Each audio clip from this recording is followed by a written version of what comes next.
I'm going to start recording right away. Can everybody online hear me okay? Oh, bless. That sounds good. Yep, all right. Thank you. Yep. Appreciate the nods. Amber, thank you so much for the head nod. Let me know you can hear.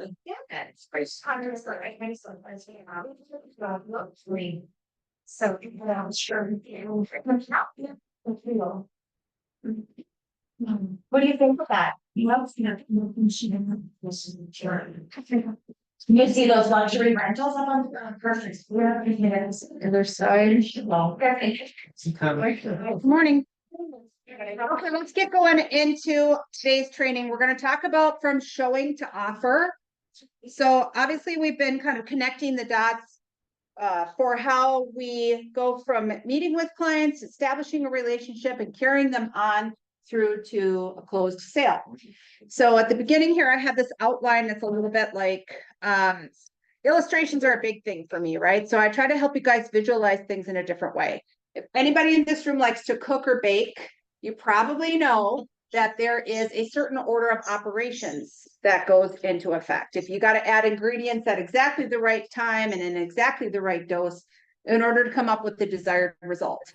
If you're going to go to all that work of baking a cake from scratch, you want it to taste good in the end, you want it to look pretty at the same time.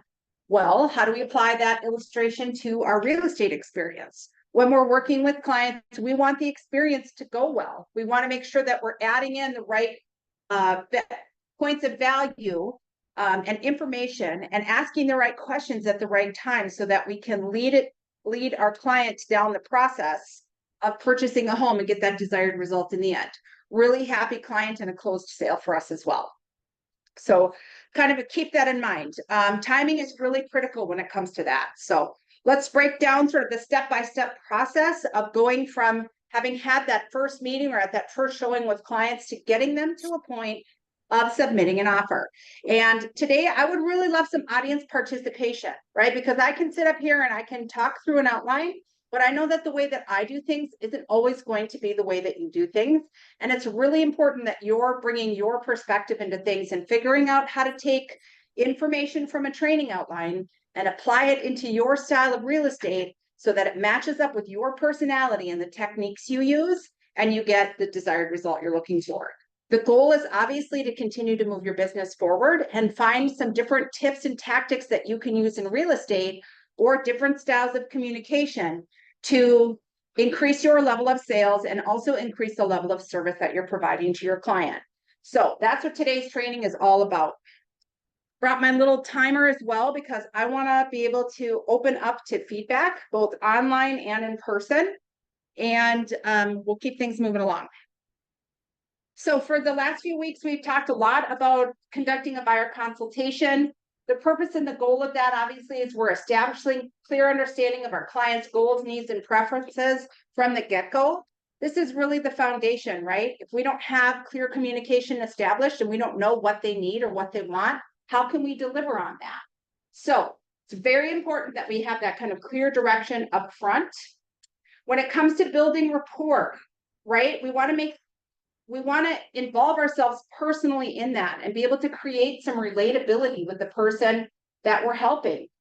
It's more than being just friendly. We need to show a genuine interest in helping find their real estate needs. What does that mean for their family? How can it make a difference in the life that they're living and their quality of life? If we kind of keep those things in the forefront and we're always transparent about the process, it makes it that much easier to connect with the client and gain trust. And it adds credibility to our experience and the service that we're going to be able to provide for them. Understanding their specific needs is a critical aspect of buyer consultation as well. We want to ask detailed questions about their lifestyle, the size of the home that they're looking for, desired neighborhoods and budgets. And I cannot say it enough.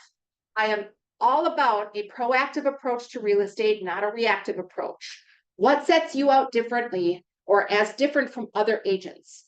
Because right now, agents who meet with a client and say, let me set you up on an MLS search, and then wait for you to come to me with properties you want to see, are a dime a dozen, and they're not getting the job done.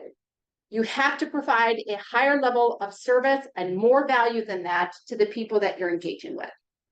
And the best way to do that is through an effective buyer consultation and establishing rapport right from the beginning. Make this all about the client. Okay, so transitioning from kind of that first showing into our follow-up plan. What does that look like? Everybody here probably has a different style on what that follow-up plan is. Last week, we heard from a few different agents and kind of their perspective on how to carry that first showing forward into developing a relationship. And one of the topics that's going to come up with any kind of buyer consultation or at that first showing should always be a discussion about the pre-approval process and introducing our lending partners. So what goes into that? And let me ask just audience poll quickly. How many of you are introducing the subject of pre-approval at that first showing or either before or at that first showing? Show of hands. Okay, so not everybody's hand is coming up. And I'm curious from the people who didn't raise their hand, is there a reason why you choose not to have that conversation at the first showing? Or before the first showing? Austin Kern, I'm going to call you out. You didn't have your hand up. Oh, you did have your hand up? I couldn't see it. Cooper, I didn't see your hand. Was it up? You just don't want to be called up today? Okay. Is there anyone here who does not interest? Sure. On the first phone call? No. Correct. I'd say that you bring up is that the next step of the process, but they're saying they're 6 months out, maybe it's not right there bringing it up, but I still get the introduction of it and start playing. Sure. So I would say they're on. So you probably can't hear Austin Kern in the background. What he's saying is never on the first phone call, right? So like, don't put people off by bringing finances into the conversation right away. I am a fan of always having that conversation face to face with the person. Again, it's much harder to reject someone when you are face to face with them, and it allows you to pick up on how they're responding to the questions that you're asking. Body language says a lot. It tells us a lot, right? On what they're comfortable with and they're not comfortable with. And you're going to learn so much about that client's communication style that I really encourage you to make this discussion on pre-approval one of like the topics for discussion when you are in person only with that client. Can I add something wrong? Sure, Noel. So even if they're like out there 3 to 6 months, there's a way to do a stock poll like Matt told us, right? So it's a way for them to know what's their budget. And then that way it kind of keeps things moving. Kind of like when you go to the grocery store, you don't go shop if you don't have the money. Right. So it's important when you meet them. And I appreciate your saying that point because that's actually going to be under bullet point number 2 here on our training, the importance and the role of pre-approval. So we're going to use your comment as a segue into it. If you couldn't hear what Noelle was saying, she was saying that it doesn't matter how far out the lead is from actually wanting to transact or purchase something. You can use this as an introduction, or you can introduce this topic at any point in the conversation to really move things forward. She had mentioned a soft pre-approval. I think there's even more that goes into it than that. It's a way of getting your buyer to start really narrowing down on what their needs and wants are. If they're 6 months out, if they're 12 months out, they can get an idea of where their credit falls now. And maybe there's a way for them to work on some things, save some money, pay off a certain type of debt, improve their credit score. And how could that drastically change the type of financing that they qualify for? So when we focus on introducing the conversation about pre-approval, I like to do this from a question perspective. And it's never, are you pre-approved for a home loan? How many people use that approach? Are you just ask right out, have you been pre-approved? No, right? Because like instantly we're talking about financing and people have a tendency to shut down when it comes to But something yeah, like that. I should. So yeah, I'll just put that you don't have title insurance, and then if you do it, Okay. Thanks, Amy. Okay, so going back to the training, I recommend introducing this subject in a softer way that's framed more around the client's needs. So here are some ideas for questions you could ask. Is the home we saw today in a price range you're comfortable with, right? Who are we to assume we know anything about their financing or what price point they're comfortable looking in? Okay, so that's an easy way to kind of intro into that subject. Second, has your lender worked up a monthly payment for this home for you? That's a way of kind of asking, okay, sideline asking, do you have a lender? Are you familiar with like what pity payment is, right? Or everything that goes into a monthly payment? What price range would you like your monthly payment to fall in? Oftentimes I will open conversation on, buyers, maybe a first-time home buyer doesn't realize all that goes in to a monthly payment. Maybe in their mind, they think it's just the payment on the loan and they haven't factored in interest. They haven't factored in taxes on a property. They haven't factored in insurance or homeowners association dues and how that can really change those numbers. So asking questions like this, what price range would you like your monthly payment to fall into? That opens up more opportunity for doing a deep dive into what they know about the pre-approval process and how when you are introducing a lending partner, you can use that information as why this would be really helpful and valuable to them at this time. What is the number based on a pre-approval amount or a comfort zone? So what is that number based on? If they tell you, I want my house payment, I'm comfortable with $2,000 to $2,200 a month. Okay, great. Are you basing that number because on a pre-approval already, or is that you're just comfortable with that number based on your budget? And use that as a segue into a deeper conversation again about why connecting with a lender is beneficial to them. So let's talk about the importance and the role of pre-approval. Explain why getting pre-approved is such an important step or part of the process. It establishes critical aspects of their search by defining a price range, as well as the styles of home they can look for. How do you, anyone in the audience who wants to chime in, how do you explain the importance of pre-approval to your clients? It's like shopping without a purse. Shopping without a purse. I like that, Rachel. Yeah, like. I'll try that one. Or a gonna say, wallet.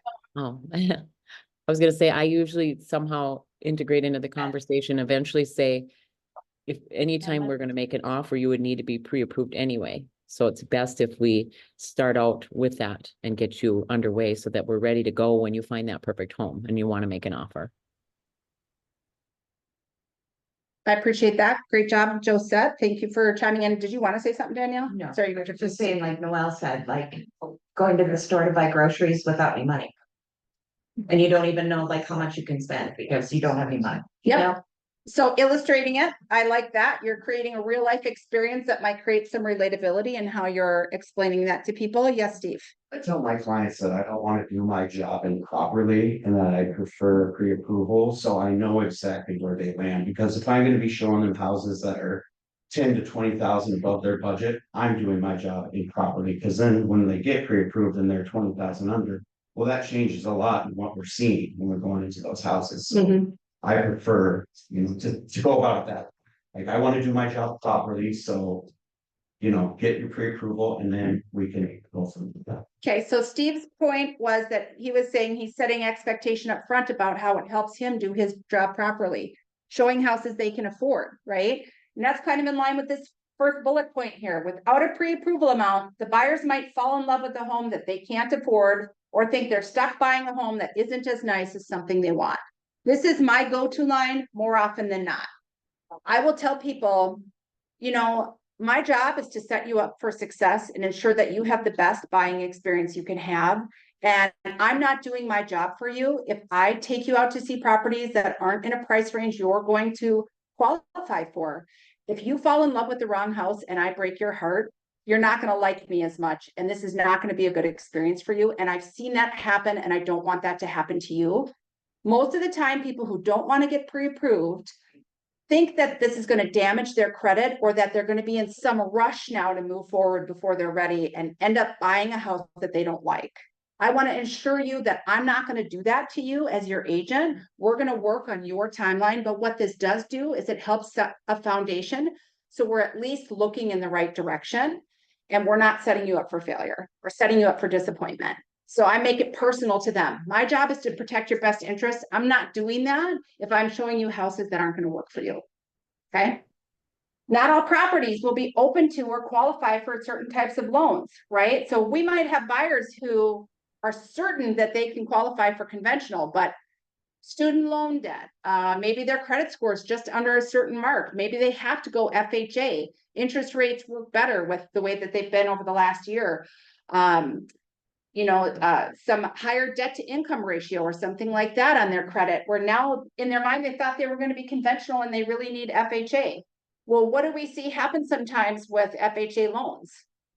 Do all properties qualify for FHA loans? No. So if they're looking for a condo or they're looking for a townhouse and, that neighborhood isn't certified FHA, are we setting our clients up for success by showing them a property that would not accept their type of financing?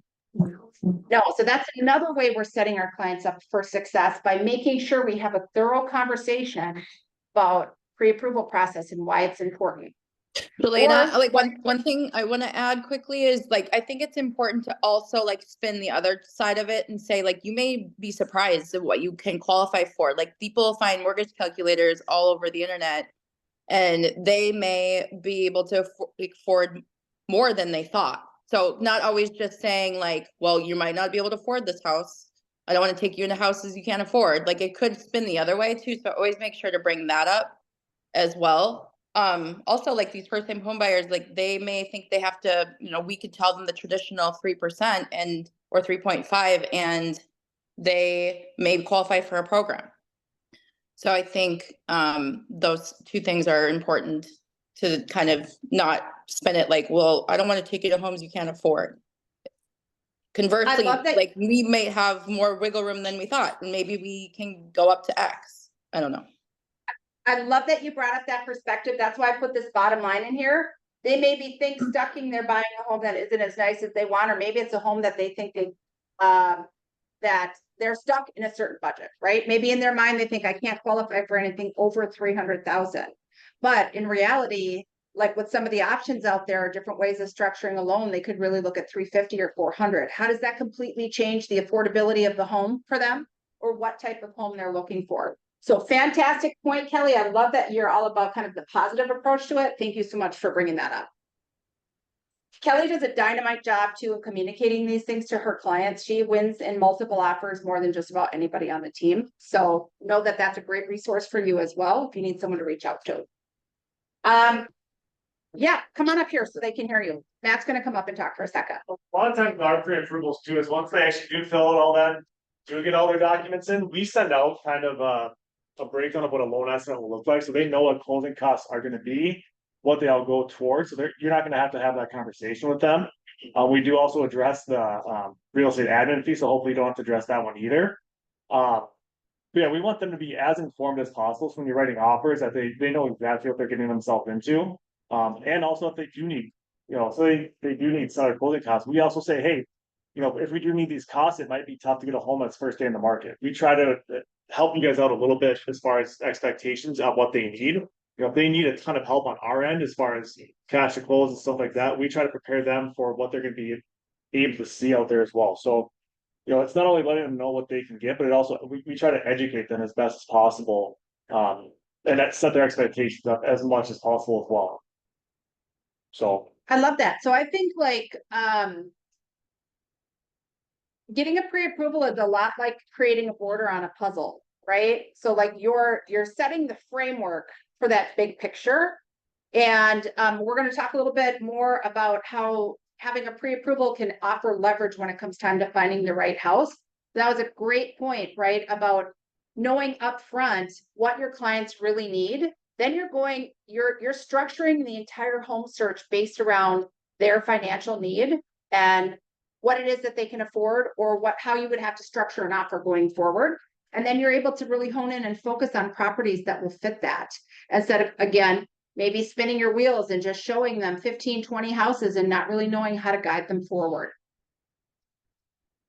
I think a big one too is it gives them a chance to work on improving their credit profile or understand all options that are available to them. It could change their timeline a little bit too, right? Like Kelly said, what if there's a program or something they qualify for, could just qualify for if they got their credit score up just a little bit?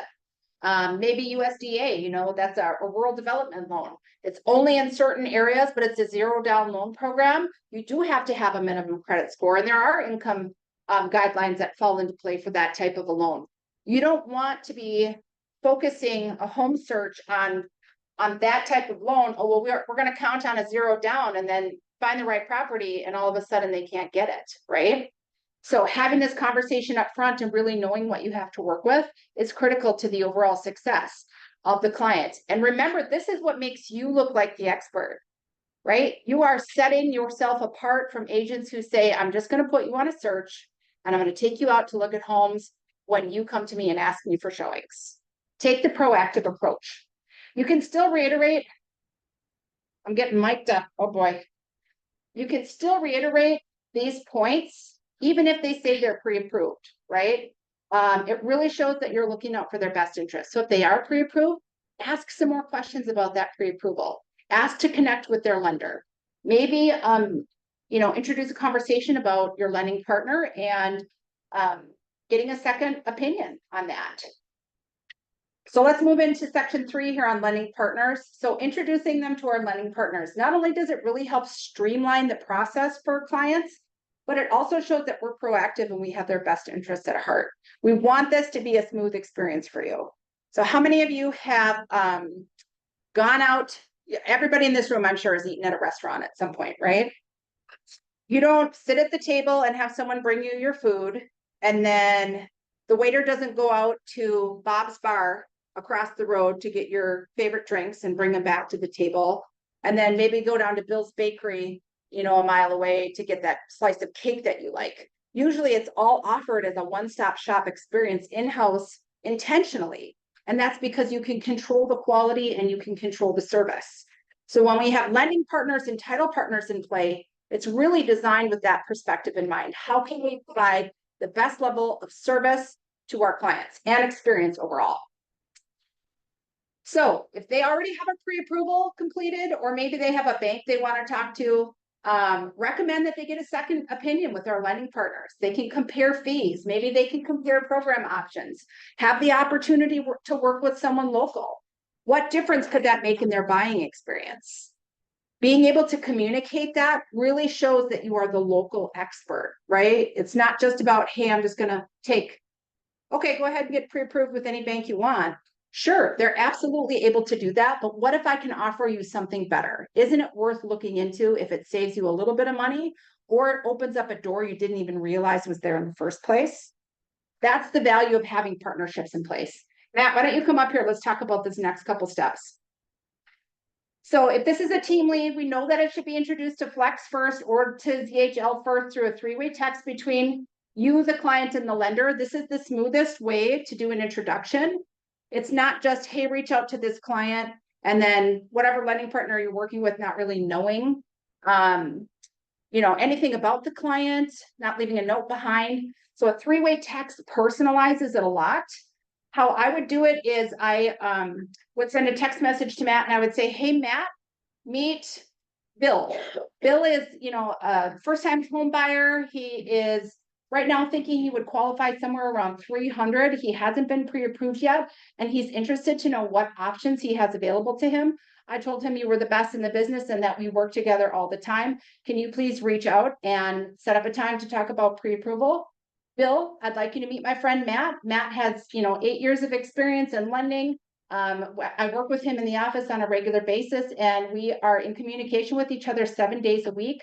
I know he cares just as much about your experience in real estate as I do. So I'm going to let him take it from here and work with you on the pre-approval process. Yeah, and then my response is pretty much the same every time. It's thanks for the introduction, Jelena. Hey, Bill. Let me know when you have a few minutes to connect to go over the process and any questions that you may have. Here's my application link as well to look over to see if any other questions pop up. Then I send them the link. Then again, once we make the phone call, it's all about, again, one is always assuring them because they're always concerned about credit pull. So we talk about soft credit pull, talk about their timeline, what that might be. Basically just give them confidence that we're not some robot or person in Detroit that's trying to just push them through. But then also, listen to them on what they're looking for, what they're concerned about. So we can set up that structure from the beginning, because then that's going to follow up with another phone call once we are done with the full pre-approval process. Love that. And just so everybody knows, this is absolutely critical to know this, okay?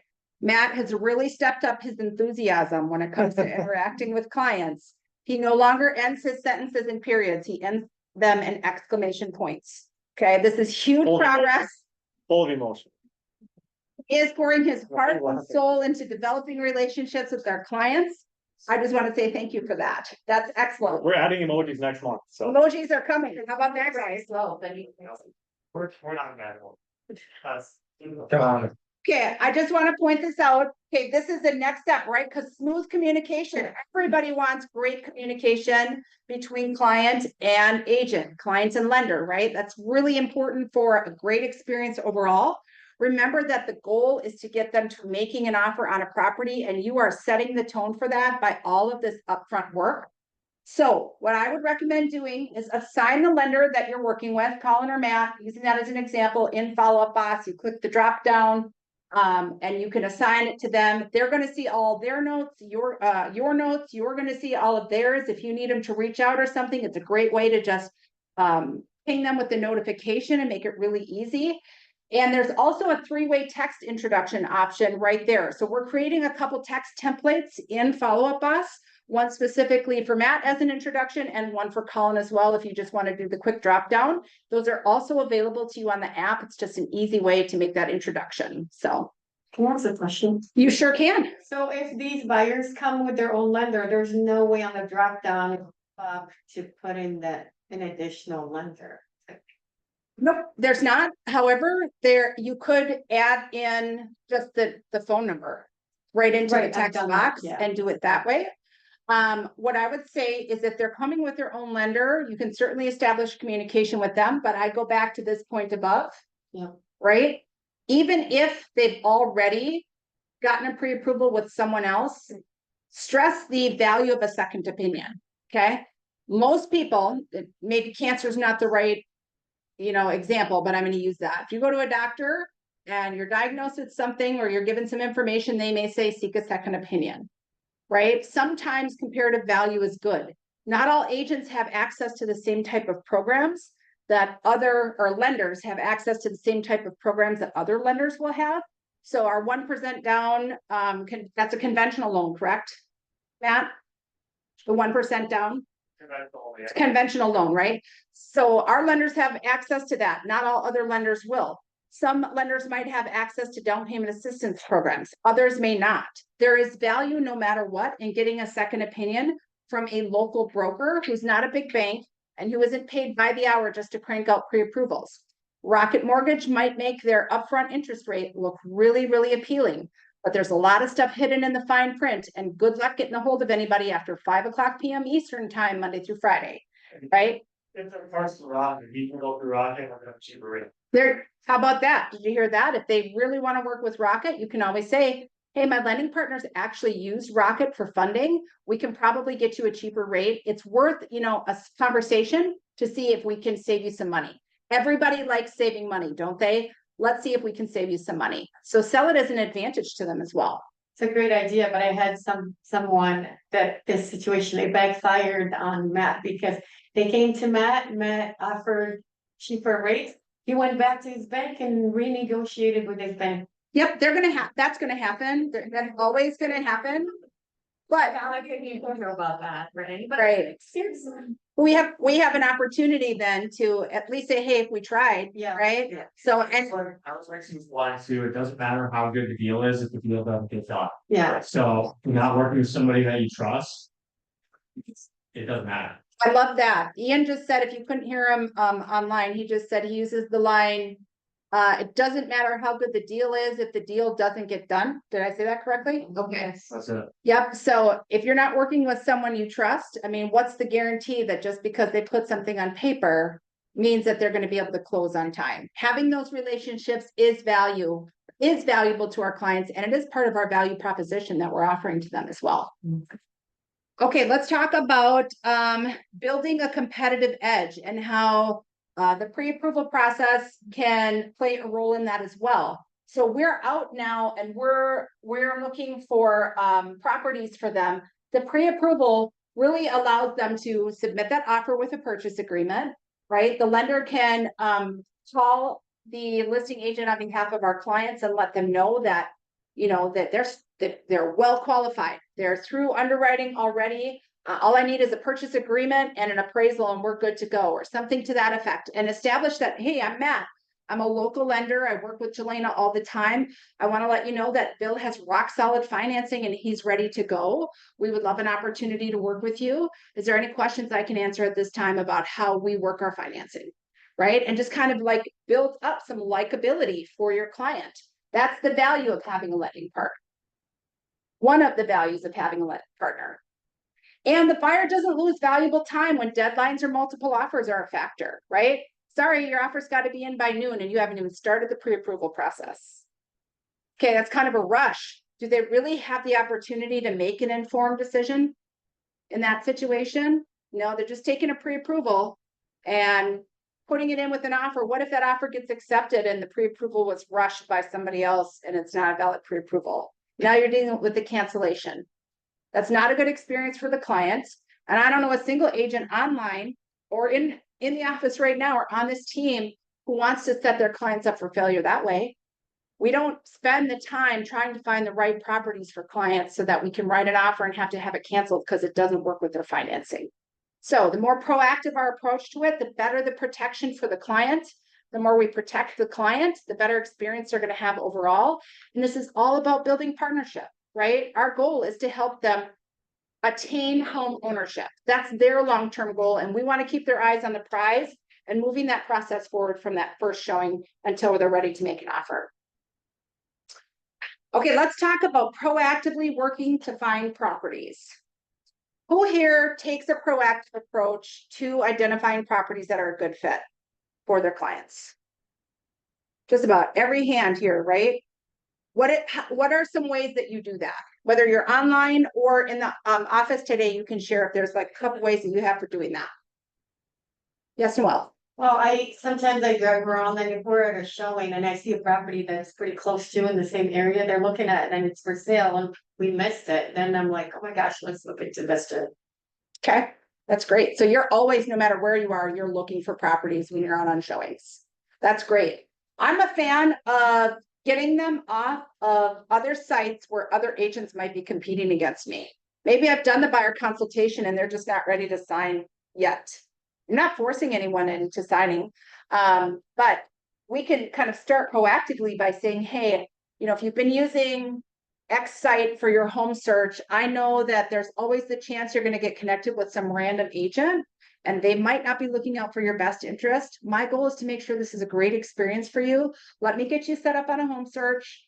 My MLS site is going to allow some communication back and forth. There's a little file tab as well for you to put some notes in there for me if you'd like. And you're going to see the listings as they pop up on the market faster than you would on some of these other sites that, piggyback off of the MLS.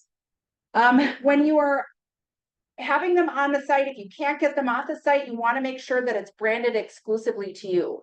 Does everybody know that you can do that in Zillow? When a partnership is formed on one of our team leads in Zillow, they're connected through you and there's an actual button you can click. There's 2 different locations. If you look on the app, it's going to be in the bottom left corner and it's going to ask if you want to partner with that person. And it sends an email to them and asks if they are your agent. And if they say yes to that, now instead of getting maybe 6 months where it's exclusively branded to you, you get a year. There's no disadvantage in that. And that invitation will sit there anytime over that 6 months where you can send it again and try and repartner. So I have a team lead that I have been working for over a year and a half now. And I just send that reminder out when it's soon to come up and he will repartner with me. And he's not interested in working with anyone else, but he's not ready to buy it this time. It's one of the ways I make sure that as he continues to look for homes on Zillow, I'm the only agent he's going to see when it comes up. So make sure you're taking advantage of that as well. I put this little photo in here for you. So if you're on the desktop version of Premier Agent and you look up your contact, this is just an example. Right here in the overview tab, look across to the right and you're going to see where you can click that button and it's going to confirm that that's a partnership. That also affects your work with rate. Did you know that? So there's 2 factors that go into work with rate. There's a survey that goes out that asks the consumer if they're interested in continuing to work with you. That's one factor. And then when you click this button over here, they're now branding, they're committing to you for basically a year that's gonna show up, right? So they're identifying that you are the agent that they are working with. So that helps your metrics as well, which ultimately leads to more leads coming your way. Keep them engaged in the buying process, right? So keeping them informed of regular updates on the market, new properties that match their needs. The best way to do that, to keep a buyer moving forward from showings to offers, is by keeping their eye on the prize, right? The goal is finding their next home. So you have to be really good at identifying what those needs are and finding the property for them, not waiting for them to find it for themselves. Again, right now with what we see happening out there with buyer agency, how are you establishing your value as an agent? How are you showing every lead that you meet, first showing that you're worth developing a real estate relationship with, and you're going to take care of their needs all the way through the process? If you're always reactively waiting for them to do the job. Part of this has to be going to work for the people that we meet. So I would encourage you to find ways to do that. Stay in regular communication. Utilize Follow Up Boss to have all communication centralized, your text messages, your emails. It creates a flow of all the communication. You can schedule your appointments right there and reminders in the tab as well. You can connect them with our lending partners through Follow Up Boss. Text them links to like listings 3 times a week, and you can adjust that based on their timeline. Text message has, I think, it's a 95% overall open rate. It's higher than email. It's more, I mean, how many times have you ignored phone call when it comes across? I'm guilty of that. Sorry to all of you whose calls go to voicemail on occasion, right? But that's human nature. Sometimes we're just busy. We don't want to have the conversation. We might be in the middle of something. But if we're looking for houses and my agent sends over a text message and it says, check this home out. I just saw this come on the market today. You were the first person I thought of. It has the kitchen, the white kitchen that you're looking for. It's open concept. It's got the 3 bedrooms on the upper level that you need. Large fenced-in backyard, which offers space for the kids and the entertaining that you were looking for. Best part, it's on a cul-de-sac, which I know you said was not a must-have, but it was something you really, really wanted on your wish list. This is in your price range and the location you're looking for. We've got to check this out. Are you available Saturday at 11 o'clock? Let's go see it. Okay, so if you get someone who's kind of pumping you up about this new property that just came on the market, remember they're going to match your energy, right? You can call them first too. Give them a phone call and let them know, hey, this property just came on the market. I'm so excited to show it to you. I think this might be the one. I'm going to send it to you in a text message. Give me some feedback and let me know what you think. You're keeping them engaged in the buying process. And you can do this regardless of how far out they are. I guarantee you, if someone tells you their moving timeline is a year, you can cut that in half if you put the right property in front of them. You can even ask them that question. If I found you the perfect home today, are you ready to make a move? Well, I don't know, maybe. What does that perfect home look like? Tell me what it would take for you to make a move now, right? So there's ways by keeping properties in front of them, which is the whole goal, to keep them engaged in the process. And if you have somebody who's taken the time to go out on a showing with you or to open houses with you, don't you think it's logical to conclude that at some point of the day or the night that they are researching properties online? So if they're looking for properties and you're not looking for properties for them, what are they going to think about the value that you add as an agent, other than maybe just someone to open the door? You don't want that reputation. We are not just door openers here on Pemberton Homes, okay? We are elite level real estate professionals who provide 5-star service to every client that we get to work with. That's that's right. We're doing our Arsenio Hall. Where did that date me?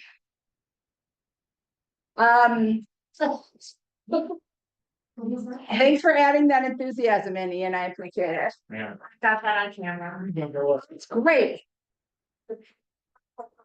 I haven't had my air sculpt yet. My arms still jiggle a little too much. Let's edit that part out. Yeah. Just a little pinch push to Yeah, exactly. Highlight property features that match their wants and needs, especially if those features are high on the buyer's list of must-haves or dream features, right? Like maybe they are really wanting a white kitchen. No, I'll strike that because that's going out the door. Maybe they love dark woodwork. When's the last time you toured a property that had espresso colored cabinets or very natural kind of like mahogany, rich wood looking cabinets? If that's something they're looking for, it might actually be a little bit harder to come by.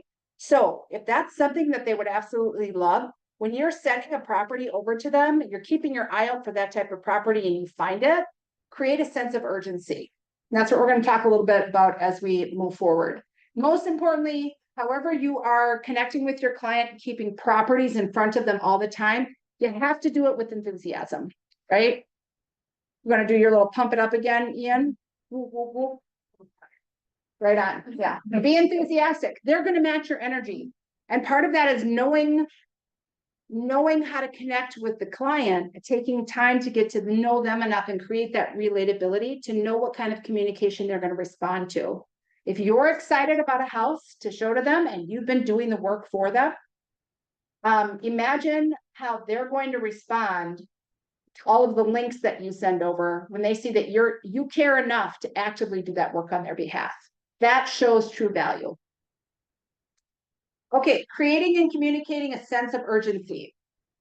So use market insights and let the data, supposed to be data, speak for itself, right? You can educate them about the current dynamics, explain how quickly properties are selling and why delaying could mean missing out to them.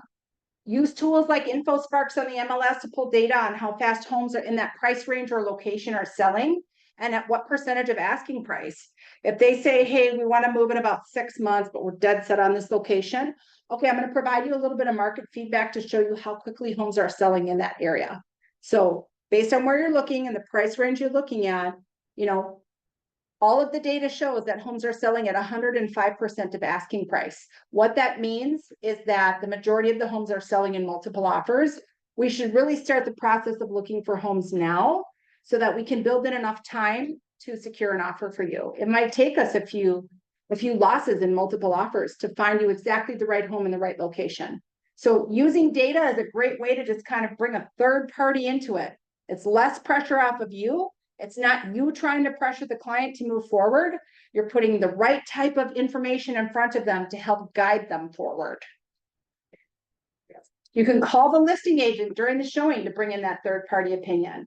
Same thing, take some pressure off of you. Ask the agent right on site. How is showing activity been? Or do you have any offers on the property at this time? What is the situation with the sump pump in the basement? I saw that you had noted this on the seller's disclosure. It's a great way to just create conversation. What are your sellers looking for in an offer? Right now they're hearing it from the listing agent. It's not just you passing on the information to them, but you're showing that, hey, I'm so trustworthy and I have nothing to hide from you that I'm okay getting the listing agent on the phone to help provide some of that information so you can hear from them directly. Always tell them to be quiet though, so that they don't know the client's in the room. Use storytelling. That's another great option, right? You're introducing emotion into the decision making. It really can drive the point home more effectively than using just data. You can share stories about past clients who maybe decided, to pass, or they hesitated on moving forward with an offer and they lost out on their dream home. I don't want to see that happen to you. I've seen this happen with clients before. When you know it's the one, it's the one. We definitely want to make sure that you're in the best position to move forward. That includes having your pre-approval, all taken care of. And then what would it take for you to move up your timeline if we do find you the right house, right? So again, introducing that into the conversation. Tell them that you don't want them to miss out on the perfect home, or the fact that maybe multiple offers mean that we have to structure their offer a little bit differently and build in a little more time, like I had just said a minute ago.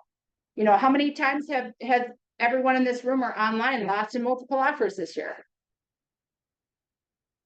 Anyone? I did, yes. Yeah, hands up all over the place, right? Online, I imagine it's the same for all of you who are joining us today. We're seeing multiple offers all over the place. So we have to factor that in and kind of how we're guiding our clients forward to make an offer. Somebody offered 100,000 refundable earnest money. Refundable or non-refundable? Refund. $100,000 Non-refundable, I'm sorry. $100,000 non-refundable earnest money on an offer? Holy. Yeah, we lost their offer. 60,000 over asking and 35,000 raise all that. Wow, you did. Yes. That's another reason why those tactics are so important. So mad, yeah. Okay, I've got to wrap it up in a couple minutes, so I'm gonna wind down. I'm running over time. Unique features and deadlines. Highlight the unique features of the property to create a sense of urgency. Again, acreage properties are hard to come by and they're more buyers. Okay, I'm not having Jelena talk over you guys. That's crazy town. Come on, children. Go ahead. Okay. Acreage properties are hard to come by. There are more buyers looking for one of those properties than there are available, right? So highlighting a unique feature about something that they want or a property that's available now. This is one of the most sought after school districts. There's going to be a lot of interest in this home. So in 2022, I took a lead in August and they said, we're a year out. We don't even want to see any other properties. And I had to convince them, okay, here's what I'm going to do. Okay, every time I see something that matches what you're looking for, I'm going to text it to you. Just give me some feedback. Over this next year, what I want you to do is really see how quickly those properties are selling and at what price they're selling for. Well, I did exactly my process of sending them text messages, talking up the property, asking if they wanted to see it. Within 3 weeks, we were under contract on an acreage property because it was literally perfect for them. They bought out the lease on their townhome because they could not pass up on the house. It is all about figuring out what their reason to move is, finding that right home for them and matching them with that home. People will move heaven and earth if they can, right, to find the right house. So our goal has got to be finding them the right property. And how do we help motivate them to make an offer? Well, aligning with goals, right? As you reach a point of making an offer, remind them of their goal to purchase a home. Does it meet all of those initial goals? Reinforce that making an offer is not just a transaction, but steps towards realizing their dream. So again, keep their eyes on the prize. They want home ownership. You put it in front of them. What do we have to do to make this forward? And then using sales tactics, right? We are salespeople. We are marketers. We are sellers, and we are customer service all in one. So we can employ gentle but persuasive sales tactics to make it clear how the decision is both emotionally and financially beneficial to them. Discuss the potential of growing the home's value or what costs they could save in the long run by buying now. Will you be able to afford this same house next year if it goes up by 5% in value? What if more buyers come out and interest rates do drop? How will that affect your ability to buy at the time? Get them to start thinking about those things and why financially and emotionally it might make sense to make a decision now. Point out how well those properties fit their lifestyle and use positive language to really create excitement and help them visualize themselves living in the home. And in some cases, you can kind of do reverse psychology, which I'll do. Oh, whoever buys this home is going to see a huge increase in their equity over the next 3 years. Or the person who buys this house and updates it, it's going to make a great profit when they go to sell it down the road, right? You're not putting them in the situation. You're just you're creating an environment for them to insert themselves into that position, right? And that's a nice way of incentivizing them to move forward without making it feel like you're pushy. Nobody wants to be pushed. But encourage them to take action, and you can do this by using positive language as well. Use phrases like, I think this might be the one, guys. Or this home hits everything on your wants and needs list better than any home we've seen so far. Are you sure that this is a house you want to pass up on? Or this is exactly the layout that you said you wanted, right? Like reinforcing how that particular home fits into their goals. And then at the end of the day, what is the long-term goal? Write the offer and get it sold. If we do it right from the beginning, from that carrying out over from that first showing, buyer consult, establishing our value, putting the needs of the client first, effective communication, stressing the importance of our partnerships and pre-approval, and proactively working to find them the right property, not just any property. If you're just looking for any property, your cancellation rate's going to go through the roof. You have to match the person to the type of property that fits their wants and needs. And the more you communicate with them and develop that relationship, the easier it will be to do that. And that's all we have for today. I'm going to pass it off to HBSC. All right, rock Okay. and roll. Thank 5 you. minutes before team 5 meeting. minutes, yeah. So we'll see you all then.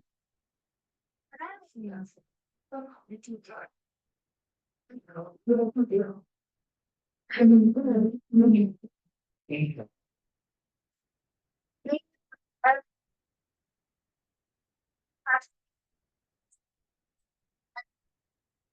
to do something because Like last year. they didn't listen